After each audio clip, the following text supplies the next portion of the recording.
जय हिंद दोस्तों। ईरान ने एक भारतीय नागरिक को मार डाला और 10 भारतीय नागरिकों को घायल कर दिया। 2 तो गंभीर रूप से घायल हो गए। लेकिन ईरान को अपोलोजाइज करना तो बहुत दूर की बात है। आज ईरान ने कहा कि उनको बिल्कुल भी रिग्रेट नहीं है इस हमले का। जी हां, और मिनिस्ट्री ऑफ एक्सटर्नल अफेयर्स ने कंडेम तो किया ही है, लेकिन यहां पे क्या भारत का रिस्पॉन्स इनफ है और अब ईरान क्यों ऐसा बिहेव कर रहा है भारत के साथ, इसके बारे में भी हम बात करेंगे इस वीडियो के अंदर। लेकिन 10 और खबरें भी हैं। एनआईए के कोर्ट ने हफीज सईद को पहलगाम अटैक के केस के अंदर non bailable warrant, arrest warrant issue कर दिया है एनआईए के कोर्ट ने। अब भारत पूरी तरीके से प्रोसिक्यूट कर सकता है हफीज सईद को। और मिनिस्ट्री ऑफ एक्सटर्नल अफेयर्स ने पाकिस्तान के पीओके को लेके आज पिछले 2 महीने में सबसे डिटेल्ड स्टेटमेंट आज इशू किया है। ऐसा क्या बोला है, लेकिन मुन्नी जो है, आसिम मुनीर जो है, वो एर्दोगान से मिला आज। जी हां, खलीफा से मिला और वहां पे माना जा रहा है भीख मांगी जा रही है कान फाइटर जेट प्रोग्राम और ड्रोन्स और एंटी ड्रोन सिस्टम्स की बातें इस समय चल रही हैं पाकिस्तान और तुर्की के बीच में, और एक म्यूचुअल डिफेंस ट्रीटी, न्यूक्लियर और बहुत सारी बातें वहां पे चल रही हैं इस समय। उस पर भी हम बात करेंगे। लेकिन डोनाल्ड ट्रंप ने अब 20% टोल मांगा है स्ट्रेट ऑफ हॉर्मुज के अंदर। अब ये क्या नया डकैती डोनाल्ड ट्रंप सोच रहा है करने के लिए, वो भी हम बात करेंगे। और लश्कर जो है, लश्कर तैयबा जो है, वो वाटर बेस्ड इन्फिल्ट्रेशन तो करा ही रहा था। आज उसके नए वीडियो सामने आ गए हैं मंगला डैम के पास और रजौड़ी डिस्ट्रिक्ट के अंदर सीसीटीवी में 2 टेररिस्ट देखे गए हैं। अब हाई अलर्ट डिक्लेयर कर दिया गया है। रजौरी डिस्ट्रिक्ट में सर्च ऑपरेशन शुरू हो चुके हैं। रशिया का डूम्सडे प्लेन लैंड हुआ था ईरान के अंदर, वो तो हमें पता है। अब उसमें से कौन लोग निकले, इसका खुलासा आज हुआ। और इस समय अर्जेंट बेसिस पे रशिया ईरान के साथ गैस का डील क्यों कर रहा है, इस पे भी हम बात करेंगे। और बांग्लादेश के अंदर कंगलू कुछ बहुत ही घटिया हरकत करने वाले हैं। रथ यात्रा जो निकलने वाली है बहुत जल्द, उसके ऊपर हमला करने की नई साजिश कंगलू कर रहे हैं वहां पे, ऐसी आज एक इंटेलिजेंस रिपोर्ट आई है। और इंडियन एयरफोर्स अब एचएएल को बोल रहा है कि भाई आप जो है 37 कंसेशंस हम दे रहे हैं, ले लो, लेकिन हमें अपना फाइटर जेट दे दो प्लीज। ऐसा इंडियन एयरफोर्स अब इस लेवल पे अब ऐसी चीज हो रही है। अब ऐसी कौन सी शर्तें हैं जो हटा दी गई हैं, उस पर भी हम बात करेंगे। लेकिन इंडियन एक गुड न्यूज भी है, इंडियन एयरफोर्स अब स्ट्रैटोस्फेरिक एयरशिप्स का इस्तेमाल करेगा सर्वेलेंस और इंटेलिजेंस के लिए। बहुत जल्द इसके ऑर्डर्स प्लेस हो जाएंगे, उसके बारे में भी थोड़ा बात करेंगे। दोस्तों ये तो कुछ ही खबरें हैं, इसके अलावा और बहुत सारी खबरें हैं जो हम इस वीडियो के अंदर डिस्कस करेंगे। इसके लिए लाइक का बटन अभी का अभी दबा दीजिए। देखिए कल के वीडियो में 1000 लाइक्स का टारगेट था, 800 के आसपास आके रुक गया वापस। आज कुछ भी करके 1000 लाइक्स टारगेट हम रखेंगे। और सब्सक्राइब का बटन दबा दीजिए। जो इन्फॉर्मेशन अगले 30-40 मिनट में हम डिस्कस करेंगे इकट्ठा आपको कहीं नहीं मिलेगा, ढूंढ के देख लीजिए। इसके लिए इस चैनल को सपोर्ट कीजिए, सब्सक्राइब का बटन दबा दीजिए।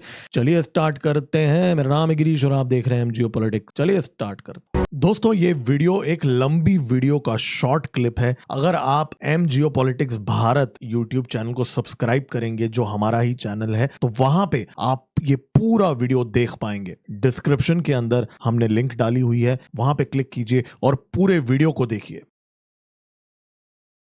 देखिए ईरान ने आज जो हमला किया है भारतीय नागरिकों के ऊपर, ये जो शिप था, ये यूएई फ्लैग्ड शिप्स थे। इनफैक्ट 2 शिप्स थे, 2 वेसल्स थे। तो अब उसके ऊपर हमला ईरान ने जब किया, इसमें हमारे जो ऑलमोस्ट माना जा रहा है 30 इंडियन सीफेरर्स थे ये दोनों शिप्स में मिला के, एमटी अल बहिया और एमटी मोबासा के अंदर टोटल 46 थे। और 12 इंडियन नेशनल्स अल बहिया के अंदर, तो उसमें से एक व्यक्ति की मृत्यु हो चुकी है और दूसरा बहुत गंभीर रूप से घायल है। और 9 लोग इंजोर हो चुके हैं, 2 तो एकदम सीरियसली इंजर्ड है। अब अक्सर ऐसी घटनाओं में होता है कि लोग सिर्फ यही देखते हैं कि कितने मरे हैं, लेकिन जो लोग इंजर होते हैं दोस्तों, बहुत बार अक्सर लाइफ थ्रेटनिंग इंजरीज होती है, उनकी पूरी जिंदगी बदल जाती है। इसलिए ये जो घायल हैं इनके ऊपर भी सिंपैथाइज करने की जरूरत है इस समय।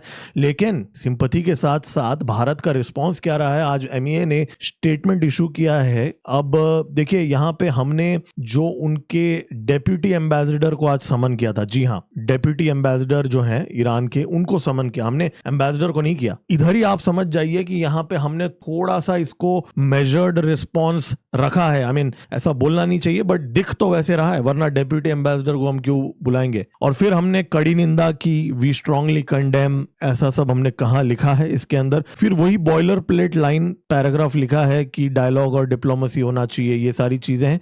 तो कोई ऐसा नया चीज यहाँ पे आज बोला नहीं है हमने, लेकिन आप सामने वाले की हिम्मत तो देख लीजिए। ये आईआरजीसी का स्टेटमेंट है, आपको मैं दिखा देता हूं। ये आईआरजीसी का स्टेटमेंट है दोस्तों। ईरान, उन्होंने कहा कि 2 सुपर टैंकर्स, ये वही टैंकर्स है जिसमें भारतीय नागरिक थे, उन्होंने कहा कि ये ईरान की बात नहीं मान रहे थे। ईरान उनको जहां से गुजरने के लिए कह रहा था वहां से नहीं जा रहे थे, इसके लिए हमने हमला कर दिया। और उन्होंने यहाँ पे कोई अपॉलॉजी नहीं दिया, उन्होंने यहाँ पे कोई भी रिग्रेट नहीं दिखाया, उल्टा उन्होंने अकड़ के बोला कि नहीं हम तो और ज्यादा हमला करेंगे। अब देखिए यहाँ पे अरेबियन सी के अंदर जितने भी सी फेरर्स हैं, जैसे पहले भी हमने डिस्कस किया, 60-70% इंडियन ओरिजिन के ही हैं। तो किसी भी शिप पे कोई भी अगर हिट करेगा तो भारतीय नागरिकों का नुकसान होने की प्रोबेबिलिटी हाई है। लेकिन अब 1 महीने पहले अमेरिकन नेवी ने भारतीय नागरिकों को मार डाला, आज ईरान ने ये काम किया। तो कभी तो ऐसा एक पॉइंट आएगा जब उसके बाद में हमें कुछ तो यहाँ पे एक स्टांस लेना पड़ सकता है, क्योंकि ये लंबा चलने वाला है दोस्तों। क्योंकि आज ही के दिन डोनाल्ड ट्रंप ने कह दिया कि उसको भाई 20% हॉर्मुज़ टोल चाहिए, 20%। वो सीरियस है इस बात को लेके। और अब वो आज प्रेस कॉन्फ्रेंस भी दे रहा है वीडियो के शूट के टाइम पे। अब आप देखिए इन हालातों के अंदर कब तक हम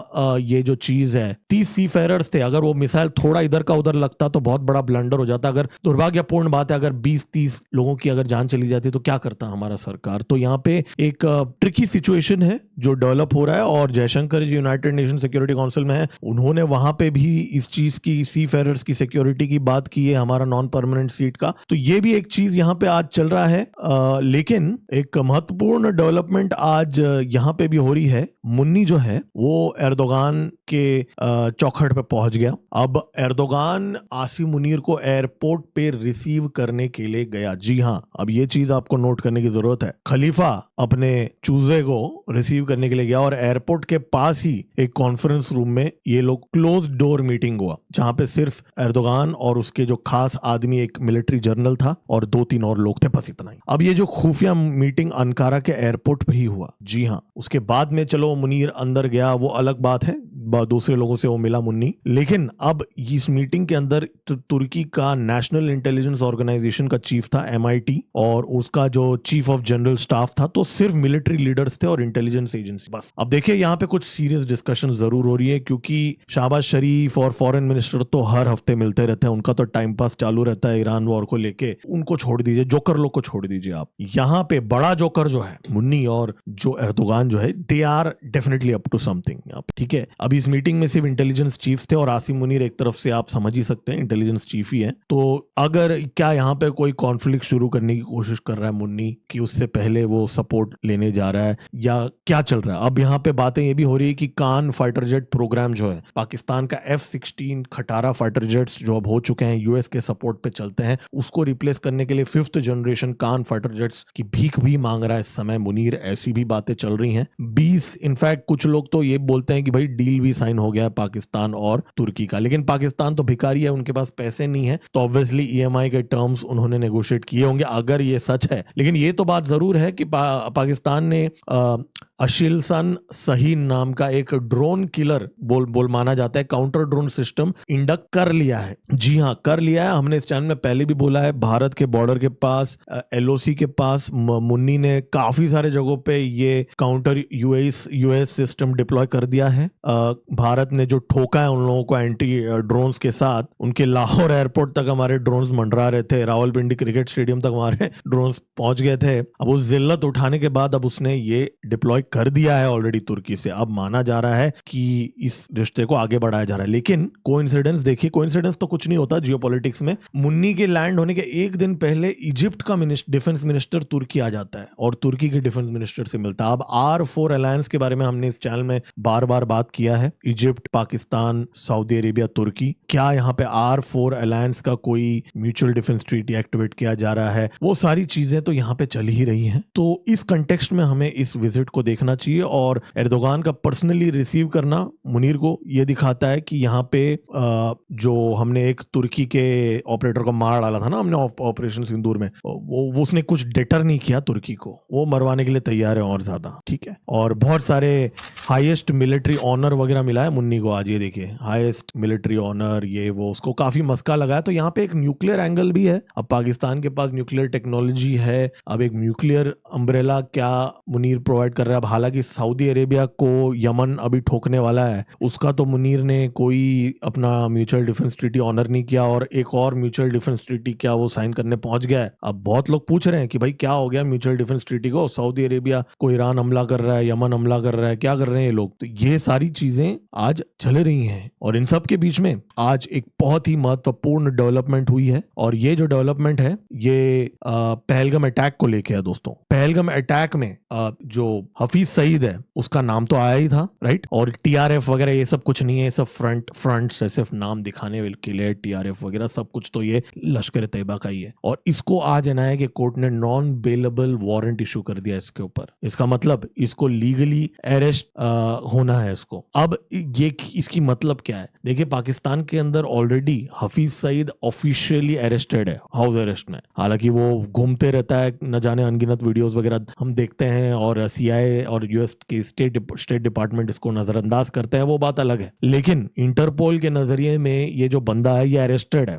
अब यहाँ पे पाकिस्तान के ऊपर दबाव डाला जाएगा इंटरपोल के द्वारा, और ग्लोबली इस चीज को एस्केलेट किया जाएगा। और दूसरी बात यह है कि हमें एक जस्टिफिकेशन भी मिलेगा अब सिंदूर 2.0 में या कोई और ऑपरेशन में जो हम आगे करेंगे, कि इसको टेक आउट करने के लिए हमारे पास एक लीगल, अब एक क्या बोलते हैं, एक लीगल अप्रूवल है कि यही जिम्मेदार है। तो ये पूरा क्लियर हो चुका है, अब बहुत ही मेजर लैंडमार्क चीज है। और कहीं ना कहीं उसका जो प्लान था कि वो टीआरएफ के पीछे छुप जाएगा, वो नहीं हो पाया, ठीक है। तो आज ये चीज हुई, और आज एक और भी चीज हुई पीओके को लेके। आज हमने बहुत डिटेल्ड, आज एमईए ने आज रिस्पांस दिया जब जर्नलिस्ट ने उनसे पूछा पीओके में सिस्टमिक एक्सप्लॉयटेशन चल रही है, उन्होंने कहा, अब उन्हीं की जुबानी सुन लेते हैं एक दो lines. Systemic exploitation, denial of fundamental rights and administrative operation in areas under its illegal and forcible occupation. Rather than addressing the legitimate grievances of the local population, the Pakistani state has responded with excessive police brutality, including against helpless women and children, blocking essential supplies, including of food and medicine, enforcing internet blackouts, and deploying lethal force against unarmed civilians that has led to tragic fatalities. We expect and hope that the international community will hold Pakistan accountable, fully accountable to these egregious abuses and misdeeds. तो देखिए आज तक 2 महीने में इस level का भी statement कभी हमने, हमारी सरकार ने दिया था, चुप्पी रखी हुई थी। तो आज रणधीर जायसवाल जी ने ये किया है, पहली बार पीओके के बारे में इस लेवल की बात आज की है। तो डेफिनेटली यहाँ पे एक डिप्लोमेटिक एस्केलेशन हुआ तो है। और आज पीओके के अंदर वीडियोस आ रहे थे, बहुत बड़े कश्मीर, पाकिस्तान ऑक्युपाइड कश्मीर, बहुत ज्यादा प्रोटेस्ट वगैरह वहां पे हो रहे थे, और ये काफी इंटेंसिफाई भी हो रहे हैं इस समय। लेकिन आज ही के दिन लश्कर तैयबा का एक वीडियो वायरल हो रहा था, मंगला डैम के पास वो प्रैक्टिस कर रहे हैं। हैरिस डार का वो वीडियो तो हमने देखा ही था, स्विमिंग पूल के पास बैठ के वो बोल रहा था लश्कर तैयबा के जो लीडर्स को कि हमें तैयारी करना है, इस साल तो होना ही है जंग भारत पाकिस्तान के बीच में पानी को लेके, इस साल पानी को लेके कुछ होना है, उसने कहा था ना। तो अब ये वीडियो आया, ये एक वीडियो देख लीजिए आप, ये देखिए इसमें सारे स्विम कर रहे हैं लश्कर तैयबा के लोग चूहों की तरह। ये देखिए, बाय द वे मैं आपको याद दिला दूं, अजमल कसब और उनके जो लोग थे मुंबई अटैक में, जो लोगों ने कराया था, उनकी भी प्रैक्टिस यहीं पे हुई थी। तो अब वापस इन लोगों को एक्टिवेट किया जा रहा है। तो ये जो थ्रेट परसेप्शन है काफी हाई है, और मार्शल आर्ट्स वगैरह भी सिखाया जा रहा है। जैसे कि देखो खाना तो गोली है इन लोगों को, क्यों बेफिजूल में मार्शल आर्ट्स वगैरह सीख रहे हैं ये लोग, जाना तो इनको ऊपर ही है। तो इन लोगों को ये सारी चीजें सिखाया, और पीओके के अंदर अब ये क्लियर हो चुका है, कोई नेगोशिएशन वगैरह नहीं होगा, आर या पार होगा। अब आज 14 तारीख है, 15 तारीख का डेडलाइन है, कल देखना पड़ेगा कि शूटिंग होगा, कितना इन लोगों में गुर्दा है पीओके के लोगों में। अब उन्होंने तो बोला है जान गई तो गई, हम तो आगे बढ़ने वाले हैं, पीओके के लोगों ने कहा आज। तो आर या पार की लड़ाई हो रही है, कल इस चीज को हम ट्रैक करेंगे। आज इसके बारे में ज्यादा नहीं बात करूंगा, कल देखेंगे, जब होगा तब होगा। और शहबाज शरीफ ने आज बोला कि जी हम कंडेम करते हैं, हम कड़ी निंदा करते हैं, सऊदी अरेबिया के ऊपर हमला हो गया, ओहो हो बहुत हमला हो गया। और यमन यमन ने भी हमला कर दिया सऊदी अरेबिया के ऊपर, देखो जी क्या हो गया। म्यूचुअल डिफेंस ट्रीटी से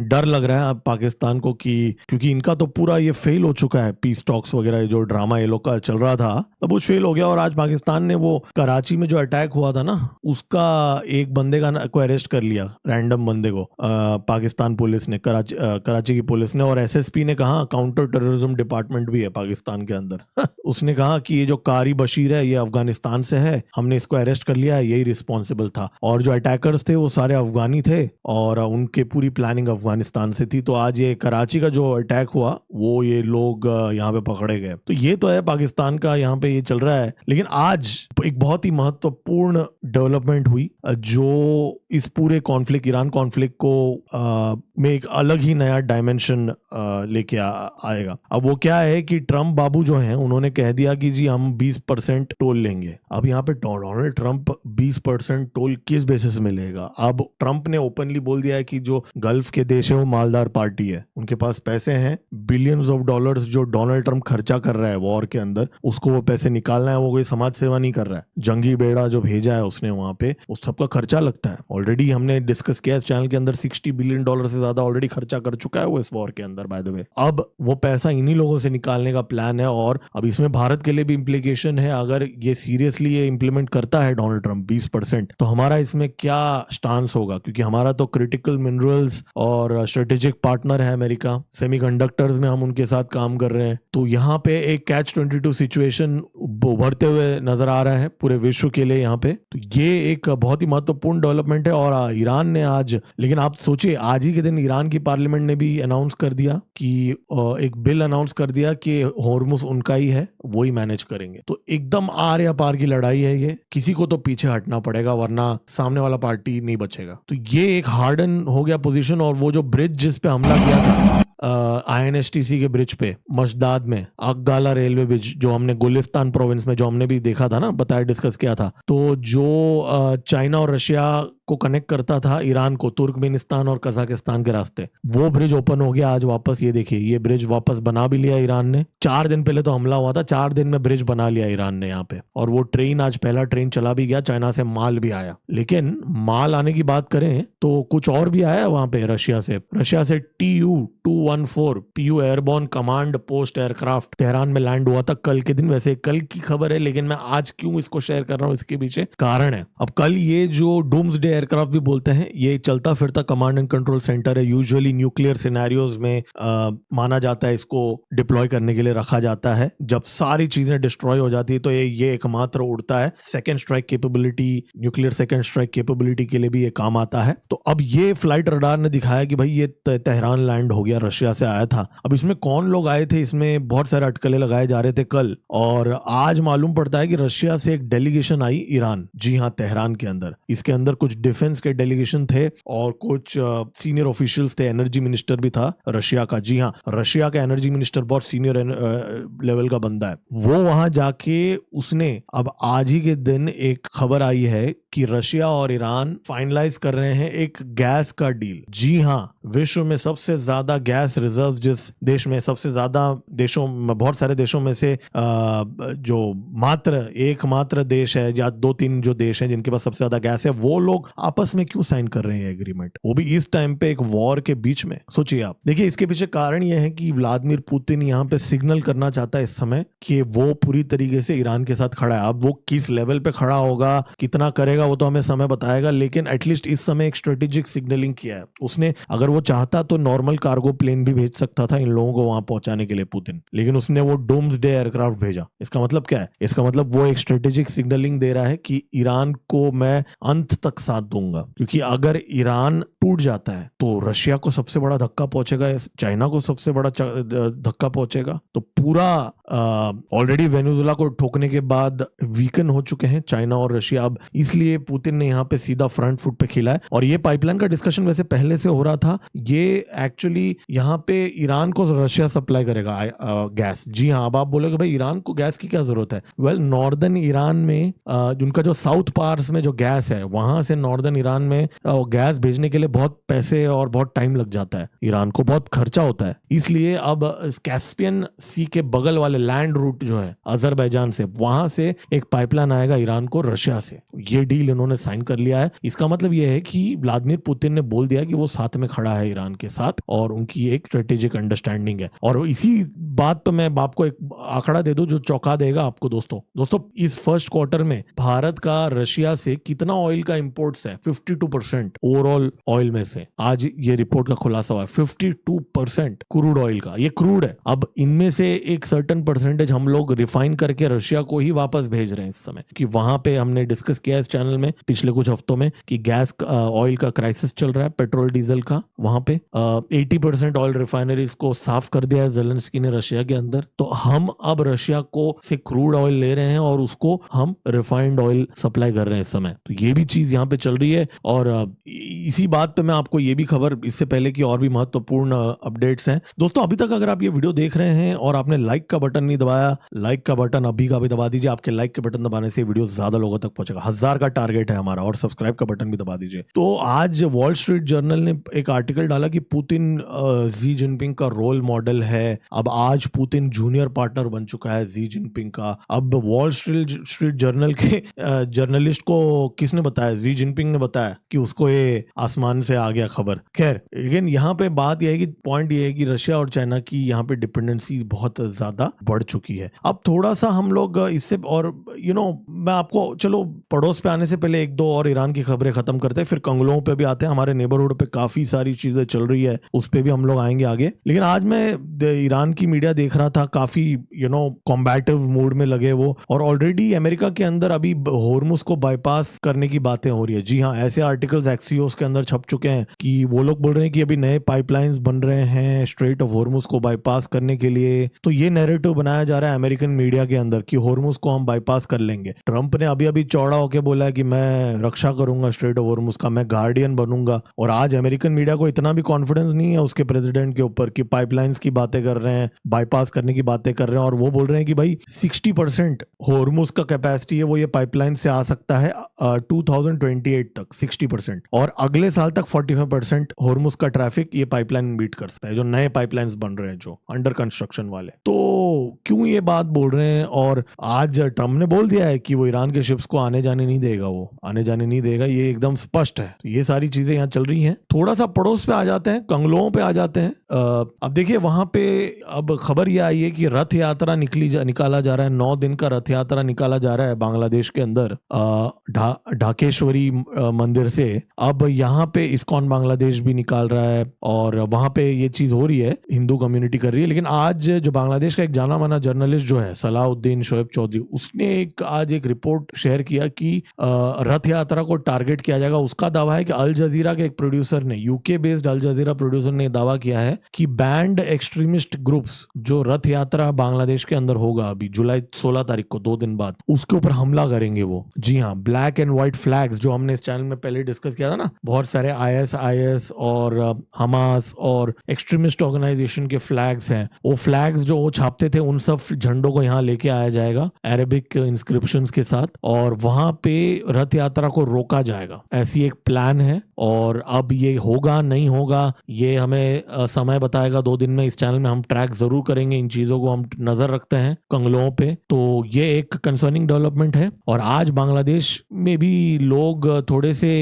हक्के बक्के रह गए। मोदी जी जैसे ही इंडोनेशिया, ऑस्ट्रेलिया, न्यूजीलैंड में चले गए, वहां पर इतने बड़े बड़े डील साइन कर रहे हैं। कंगलों ने भी देखा कि यार भारत वियतनाम को ब्रह्मोस बेच रहा है, फिलीपींस को ब्रह्मोस भेज रहा है, इंडोनेशिया को भी भेज रहा है, हमारा क्या होगा? हम तो चाइना के भरोसे बैठे हैं। तो क्या होता है ना, जब ये छुटमुट देश हैं, जब ये देखते हैं कि जो पहले चाइना ने बोला ना मैं गुंडा हूं, जब वो देख रहे हैं कि भाई भारत तो उल्टा चाइना को घेर रहा है इस समय इंडियन ओशन के अंदर, इंडो पैसिफिक के अंदर, तो जिसके भरोसे, जी जिनपिंग के भरोसे जो कंगलू है, तारिक रहमान है, वो तो खुद घेरा जा रहा है इस समय। उसकी फील्डिंग लग रही है, अमेरिका लगा रहा है उसकी फील्डिंग, भारत लगा रहा है इंडियन ओशन और इंडो पैसिफिक के अंदर। तो क्या उनको चाइना की गोदी में जाके बैठना चाहिए? ये डिस्कशंस दोस्तों अब बांग्लादेश के अंदर होने लगे हैं। ये मैं अखबार जो पढ़ रहा हूँ, ये डेली सन देश का न्यूज़पेपर है, भारत का न्यूज़पेपर नहीं है। वहां पे इस समय आर्टिकल्स और ओपिनियन पीसेस पब्लिश किए जा रहे हैं कि भारत ये सारे डील्स कर रहा है और बांग्लादेश को अगर लीस्ट डेवलप्ड कंट्री स्टेटस से अभी वो निकल रहा है बाहर इस साल, तो उसको भारत के साथ एंगेज करना पड़ेगा। भारत को इग्नोर नहीं कर सकता वो, और ठोके जाएंगे वो अलग बात है। चलो वो तो एक कैनेटिक एक्शन जो हम ले सकते हैं बांग्लादेश के खिलाफ, वो तो एक अलग ही बात है, लेकिन from economy perspective, from overall security perspective वो इग्नोर नहीं कर सकते भारत को। तो आज ऐसी बातें यहाँ पे हो रही हैं ईरान वॉर के टाइम पे। और आज वैसे हमारे जो मित्र हैं नेतान्याहू, वो भी आज भड़क गया। उसने आज बोला, चलो सुन लेते हैं क्या बोला, एक छोटा सा क्लिप सुन लेते हैं। אני יכול להגיד לכם רק דבר אחד, चलो सुनना तो क्या है, वो हमें भाषा समझेगा नहीं। खैर उसने ये कहा कि जी मैं ये बात ईरानियों को बोलना चाहता हूँ, अगर ईरान ने वापस हमला किया इस बार, हम वो नहीं करेंगे जो ईरान सोच रहा है हम करेंगे। हम पिछले बार की तरह हमले नहीं करेंगे, इस बार हम वो करेंगे जो ईरान सोच भी नहीं सकता। ऐसा क्या करेगा इस बार वो हम देखेंगे, हम ट्रैक करेंगे इस चैनल के अंदर। लेकिन ये बोल रहा है, और अमेरिका ने भी वैसे आज वापस दावा किया है कि 50,000 ट्रुप्स डिप्लॉय किए हैं अमेरिका ने मिडिल ईस्ट के अंदर। और पहली बार अमेरिका के सेंटकॉम ने one way attack surface drone का इस्तेमाल किया है बंदर अब्बास और मल्टीपल लोकेशंस में जो आज बॉम्बिंग किया। पूरे कोस्टल बेल्ट पे कारपेट बॉम्बिंग कर दी है अमेरिका ने। जी हाँ, मैं कारपेट इसलिए बोल रहा हूं क्योंकि कितने अटैक्स हुए हैं आप सोचिए। 20,000 बॉम्ब्स गिराए हैं अमेरिका और इजराइल ने, 20,000। बुशेर, बंदर अब्बास, जस्क जो गैस का टर्मिनल है, कोनार्क, छाबर, अबू मूसा आइलैंड, सब missile storage facilities, radar surveillance grids, air defence radar, command structure, सबको ध्वस्त करने के बाद भी आज ईरान स्ट्रेट ऑफ हॉर्मुज को फ्रीली फंक्शन करने नहीं दे रहा है। तो ये तो हालत है यहाँ पे इन लोगों का। तो ये सारी चीजें यहाँ पे चल रही हैं। और आज रजौरी डिस्ट्रिक्ट के अंदर एक महत्वपूर्ण चीज हुई। सर्च ऑपरेशन शुरू हो चुके हैं रजौरी डिस्ट्रिक्ट के अंदर। 2 लोगों को देखा गया है, टेररिस्ट को। ये देखिए सीसीटीवी कैमरा, एक वीडियो देख लेते हैं हम लोग जो वायरल हो रहा है इस समय। ये देखिए ये सीसीटीवी कैमरा है, अब आप ध्यान से देखिए। आया पहला आया, ये दूसरा आया। तो सीसीटीवी कैमरा में रजौरी डिस्ट्रिक्ट में 2 टेररिस्ट यहाँ पे देखे गए हैं। ये थाना मंडी एरिया में है। आप में से बहुत लोग, मुझे पता है हमारे व्यूअर्स रजौरी डिस्ट्रिक्ट से हैं, कमेंट्स में लिख के बताइए क्या ये आपका गांव है। थाना मंडी एरिया में ये लोग देखे गए हैं सीसीटीवी में। सर्च ऑपरेशन शुरू हो गए हैं। सीआरपीएफ, आर्मी और पुलिस मिलके कर रहे हैं। इनफैक्ट थाना मंडी नहीं, बनघाई, हसप्लोटे, करियोटे और कोपरा टॉप और उनके आसपास के जो डिस्ट्रिक्ट्स हैं वहां पे पूरा यहाँ पे सर्च ऑपरेशन चल रहा है। और ये जो ऑपरेशन है अभी माना जा रहा है ऑपरेशन शेरूवाली के अंदर ही है। जी हाँ, आप में से कुछ लोग पूछते हैं मुझे बार बार, तो शेरूवाली का अलग से अपडेट नहीं है। अब वो सरकार ये कह रही है कि ये ऑपरेशन शेरूवाली का ही पार्ट है क्योंकि ये वही रीजन है। तो वहां पे जो चूहे हैं, ये चूहे वहां पे घूम रहे हैं, पाकिस्तान के चूहे, उन चूहों को बराबर यहाँ पे ठोका जाएगा। और बाय द वे एक गुड न्यूज भी है from a national security perspective. आज राजस्थान के हाई कोर्ट ने ये जो दरगाह और मस्जिदों को भारत पाकिस्तान बॉर्डर के पास जो है उनको डेमोलिश, इलीगल दरगाह और इलीगल मॉस्क को डेमोलिशन का ऑर्डर जो सरकार ने दिया है उसको आज रिजेक्ट कर दिया है। उसके अगेंस्ट एक प्ली था क्योंकि राजस्थान हाई कोर्ट ने कहा है कि ये नेशनल सिक्योरिटी से रिलेटेड बात है, तो इस पे हम कॉम्प्रोमाइज नहीं कर सकते। तो बहुत बड़ा सेटबैक है टेररिस्ट के लिए ये, और भारत के लिए ये बहुत बड़ी जीत है जो ये आज हुई है यहाँ पे। और डिफेंस से रिलेटेड बहुत जबरदस्त आज कुछ खबरें हैं, कुछ गुड न्यूज भी हैं, कुछ चीजें हैं। लेकिन आपको आज शुरुआत में ये वाली इससे कर लूंगा। दोस्तों अभी तक अगर आप देख रहे हैं वीडियो, लाइक का बटन दबा दीजिए। इंडियन एयरफोर्स ने हिंदुस्तान एरोनॉटिक्स लिमिटेड को 37 कंसेशंस दिए हैं तेजस MK-1A के डिलीवरीज लेने के लिए। जी हाँ, अब ये कंसेशंस ऑलरेडी जो 4-5 कंसेशंस दिए हैं मार्च के महीने में जो हमने डिस्कस किया था, उसके ओवर एंड अबाउ ये 37 कंसेशंस है। 37 बहुत ज्यादा होता है, मतलब लिटरली यहाँ पे MK-1A MK-1 बन रहा है डिलीवरी लेने के लिए लिटरली। और यहाँ पे जो 3 एब्सोल्युटली नॉन नेगोशिएबल कंडीशंस जो हैं, वो 3 नॉन नेगोशिएबल कंडीशन जो है, मिसाइल फायरिंग की ट्रायल्स होनी चाहिए, रडार और इलेक्ट्रॉनिक वॉरफेयर बराबर काम करने चाहिए, जैमर और सेल्फ प्रोटेक्शन सूट के साथ, वेपन्स पैकेज सारे चाहिए हमको, उसमें कॉम्प्रोमाइज नहीं। पाकिस्तानियों को और चीनियों को ठोकने के लिए जो सामग्री चाहिए वो हमको चाहिए। अब बाकी जो छोटे मोटे फीचर्स हैं, कंफर्ट्स हैं, वो सारी चीजें इग्नोर करने के लिए तैयार है। तो ये एक बड़ी डेवलपमेंट है। दूसरा, DRDO ने आज 300 kilometre Pinaka MK-4 guided rocket development को एक्सेलरेट किया है। जी हाँ, अर्जेंट बेसिस पे 2028 तक इसके ट्रायल्स फिनिश करने की बात की है। दोस्तों 300 किलोमीटर का रेंज का है पिनाका का रॉकेट। अब ये क्यों इंपॉर्टेंट है? भारत का जो शॉर्ट रेंज बैलिस्टिक मिसाइल्स और आर्टिलरी, इन दोनों का बीच का काम करेगा ये पिनाका MK4। मस्त मस्त मिसाइल है पाकिस्तानियों को ठोकने के लिए और चीनियों को। हमारे नए रॉकेट फोर्स के लिए बहुत ही महत्वपूर्ण है। और इंडियन एयरफोर्स का एक और अपडेट भी है। इंडियन एयरफोर्स अब स्ट्रेटोस्फियरिक एयरशिप्स बना रहा है सर्वेलेंस और इंटेलिजेंस के लिए। जी हाँ, airship based high altitude pseudo satellites बना रहे हैं हम लोग। मैं आपको याद दिला दूं, पिछले साल ऑलरेडी DRDO ने टेस्टिंग कर दिया था। मध्य प्रदेश में टेस्टिंग किया था DRDO ने, 17 किलोमीटर के ऑल्टीट्यूड पे टेस्टिंग किया था मई के महीने में पिछले साल। आज ये खबर आ रही है। देखिए, एयरशिप के मामले में चाइना तो अपने बलून्स अमेरिका के मोंटाना तक भेजता है सर्वेलेंस के लिए चाइना, और हमें अपना एयरशिप बनाने में इतने साल लग गए। चलिए, देर आई दुरुस्त आई। भारत में देर है थोड़ा, लेकिन अंधेर कभी नहीं है। हम सब कुछ करते हैं, लेकिन थोड़ा सा ट्यूबलाइट हमारे बाबुओं का लेट जलता है। लेकिन ठीक है, 15,000 करोड़ का प्रोजेक्ट है दोस्तों। ये कोई छोटा मोटा, अगर आप में से कोई लग रहा है कि ये कोई छोटा मोटा 1-2 एयरशिप बनाने की बात करें, नहीं, 15,000 करोड़ का प्रोजेक्ट है ये। तो ये हमारी सर्वेलेंस के लिए बहुत ही महत्वपूर्ण चीज है। ये भी आज चीज हुई है। तो दोस्तों, ये सारे आज अपडेट्स हैं और आगे हम इन चीजों को बहुत नजदीकी से ट्रैक करेंगे। अब एक कॉमेडी टाइम कर लेते हैं। कॉमेडी माने पाकिस्तान, और इनफैक्ट कॉमेडी से पहले कुछ छूट-मूट अपडेट्स भी हैं, वो भी हम कर लेते हैं फटाफट। कुछ डोमेस्टिक अपडेट्स भी हैं, देख लेते हैं। अब 20 तारीख को पार्लियामेंट मार्च होने वाला है। CJP कॉकरोच जनता पार्टी, जिसके बारे में हमने यूट्यूब कम्युनिटी में भी पोस्ट किया था, अब आम आदमी पार्टी ज्वाइन करने वाली है उनको। और बहुत सारे जो लेफ्ट के ऑर्गेनाइजेशंस हैं, और शिवसेना है, उद्धव ठाकरे, और जो बहुत सारे जो पॉलिटिकल पार्टीज अब सपोर्ट कर रही हैं, ये सारे लोग मिलके 20 जुलाई को पार्लियामेंट में मार्च करने वाले हैं दोस्तों। जी हाँ, ये बहुत ही पोलराइजिंग टॉपिक है। आप लोग कमेंट्स में जरूर लिख के बताना कि क्या ये लोग का कुछ नया प्लान है यहाँ पे, कि वही पुराने लोग यहाँ दिखेंगे। अफगानिस्तान ने आज भारत को थैंक यू बोल दिया है, क्योंकि हम लोग टेंट्स भेज रहे हैं अफगानिस्तान को। अब बहुत लोग बोल रहे हैं कि भाई टेंट्स भेज रहे हैं, तो हंसने लग जाते हैं भारत के अंदर कि भाई हम कौन से टेंट्स भेज रहे हैं। अब देखिए, मैं आपको बता दूं, हमने 2 दिन पहले डिस्कस किया था कि पाकिस्तान जितने भी अफगानी हैं इलीगल, उनको पकड़ पकड़ के बाहर फेंक रहा है इस समय पाकिस्तान से, राइट। मुनीर ने वो ऑपरेशन लॉन्च कर दिया है। तो अब जो अफगानियों को वापस भेजा जा रहा है, माना जा रहा है 30 से 40 हजार अफगानियों को वापस भेजा जा रहा है, तो उनका रहने का बंदोबस्त तो चाहिए ना, तो इसलिए हम टेंट भेज रहे। देखिए, हमारा भारत का जो सप्लाई है ना, हमारा बहुत थॉटफुल होता है।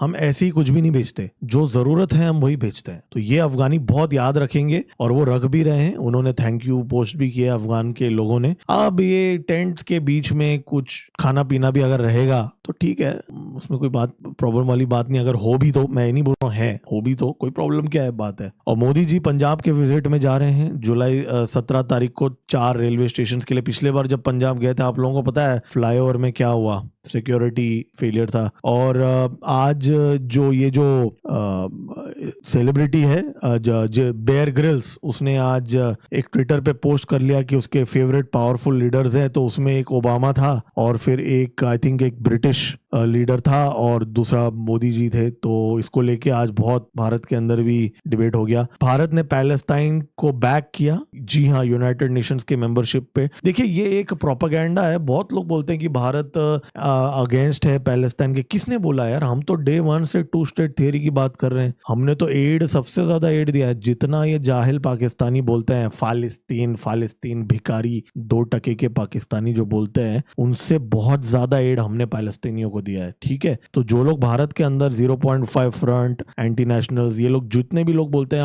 हम अगेंस्ट हैं गाजा के, हम अगेंस्ट है पैलेस्टाइन के, हमने सबसे ज्यादा एड हमने दिया है इस पूरे रीजन में उनको। ठीक है, और आज भी बाय द वे हमारा हॉस्पिटल एस्टेब्लिश कर रहे हैं गाजा के अंदर। जी हाँ, ये भी आज एक खबर है। हमने गाजा के अंदर हम एक हॉस्पिटल कर रहे हैं, और वो उसमें भी एकदम थॉटफुल गिफ्ट होता है हमारे। किस चीज का हम हॉस्पिटल कर रहे हैं? लिम्स जिनके टूट जा गए बॉम्ब में, हाथ पैर जिनके हो गए हैं, उसका हम कर रहे हैं। ठीक है, हम बहुत कुछ करते हैं यार। ये सब प्रोपेगेंडा बंद करना चाहिए इन लोगों को। और म्यांमार के साथ हमारा एक फंक्शू पास के पास ट्रेड शुरू हो रहा है, गुड न्यूज है। इशकदार जो है so called foreign minister president, वो बिलवाल भुट्टो से मिल रहा है। POJK के अंदर अभी जो इलेक्शंस हो रहे हैं, यही लोग जीतने वाले हैं, क्योंकि धांधली तो हो चुकी है। तो पावर शेयरिंग की बातें हो रही है पाकिस्तान ऑक्युपाइड कश्मीर के अंदर, जो हमारा है। और कंगलू एक आज मिला पाकिस्तान के इकोनॉमिक एडवाइजर से। जी हाँ, पाकिस्तान पाकिस्तान का इकोनॉमिक एडवाइजर अब लोगों को सिखाएगा कि इकोनॉमी कैसे चलाना है। तो ये थे आज के अपडेट्स। तो चलिए, कॉमेडी टाइम का समय है, और कॉमेडी माने पाकिस्तान। तो आज कौन सा कॉमेडी क्लिप है, ये कॉमेडी क्लिप हम देख लेते हैं। भाई कोई तो वायरल हो रहा है क्लिप, क्या हो रहा है यहाँ पे? क्या से क्या ये पूरा गाना नहीं सुनेंगे। ये मुनीर है जो पूरा इस्लामाबाद टॉक का पूरा बैनर दिखा रहा है और फोल्ड कर रहा है। वेल यही तो है बात। मतलब आप देखिए कितना तामझाम हुआ इस्लामाबाद टॉक्स, इस्लामाबाद मेमोरेंडम। अब आप सोचिए कितना बेइज्जती तो इनका क्या ही होना है यार, इन लोगों का कुछ इज्जत कहाँ है। अब आप सोचिए पूरी इतिहास में याद रखा जाएगा इस्लामाबाद मेमोरेंडम था जो फेल हो गया था। अच्छा, वो इस्लामाबाद वाला मेमोरेंडम था जो फेल हो गया था। पूरी आगे के जनरेशन, आगे के पुश्ते याद रखेंगे कि इस्लामाबाद मेमोरेंडम फेल हो गया और वॉर रिस्टार्ट हो। सोचिए, तो ये पाकिस्तानी ना बहुत प्री मैच्योर सेलिब्रेशन करते हैं। भारत के साथ भी हमेशा यही करते हैं और अंत में उनको हमेशा एम्बैरेसमेंट ही झेलना पड़ता है। अब आज ये भी एक और वीडियो वायरल हो रही है जहां पे बलूचिस्तान के अंदर पाकिस्तानी जो ट्रूप्स हैं वो वहां पे चेकिंग कर रहे हैं, दिखाने के लिए अपना पुतला बना रहे हैं, उसको वर्दी पहना रहे हैं और कुर्सी में डाल के वो भाग गए वहां पे। ये तो हालत है पाकिस्तान के आर्मी का। मतलब आप सोचिए कैसे, किस लेवल के लोग होंगे, जाहिल लोग होंगे ये लोग। तो ये है पाकिस्तान। अब क्या बोले इन लोगों का, ऐसे ऐसे इनके तो वीडियोस ही ऐसे ऐसे आते हैं। और आज इनके जो आर्मी के जो लोग हैं, DGISPR के बॉट्स को भी एक्टिवेट किया जा रहा है इन लोगों का। तो एनीवेज, तो ये सारे आज के अपडेट्स थे। तो दोस्तों, ये वीडियो एक लंबी वीडियो का शॉर्ट क्लिप है। अगर आप M Geopolitics Bharat YouTube channel को सब्सक्राइब करेंगे, जो हमारा ही चैनल है, तो वहां पे आप ये पूरा वीडियो देख पाएंगे। डिस्क्रिप्शन के अंदर हमने लिंक डाली हुई है, वहां पे क्लिक कीजिए और पूरे वीडियो को देखिए।